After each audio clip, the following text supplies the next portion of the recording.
Good afternoon, everybody. Colin here with Techout. Today we're going to be unboxing the Google Pixel 4 XL. I've been eyeing these for a while, but the price of them was just a little bit too high to justify based on my past Pixel experiences. But they've been going on sale at Best Buy and T-Mobile and stuff like that lately. So I was able to pick up a Pixel 4 XL for $699. I forget what they go for regularly. I know they're close to $1,000. But I got the XL for pretty much the price of the regular 4. So I figured it was time to go ahead and purchase one and see what they're all about. I do like the design of it with the back and the way the sides and everything look. I wish they still had the Oso orange with the orange and the black. That was a really good color combination, but that was actually a limited edition version.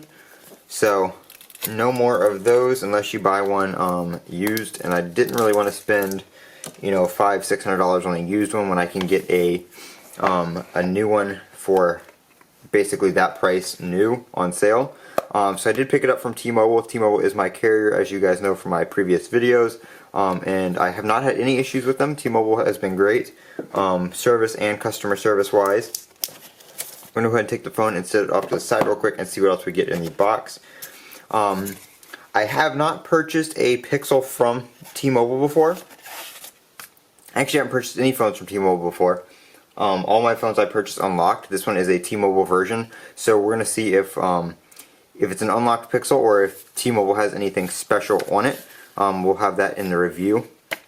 So SIM eject tool and your instructions.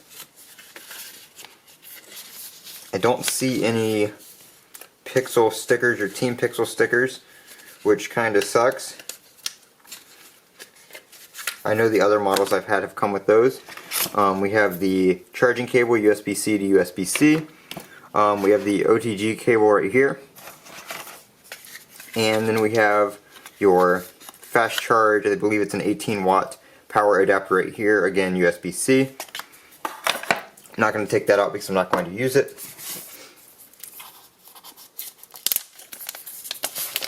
So here is the phone itself. Have a screen protector on the front there. So the black one and the white one I believe are glossy backs. The orange one had a frosted back.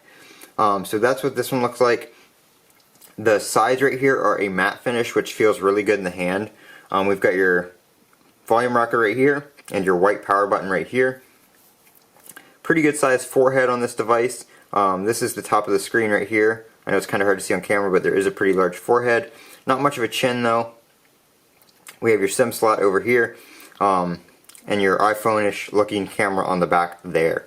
So that's the Pixel 4 XL. I'm going to get it all set up and then I will do a review later on, and we'll see what this T-Mobile version has to offer, if there's any excuse me, if there's any bloatware or anything like that on this model, and if we can install custom ROMs on it, because I probably will end up doing that if this phone has an unlockable bootloader. I know the Verizon ones don't, because Verizon doesn't allow bootloader unlocking, but we'll see about this T-Mobile version and see what we can do.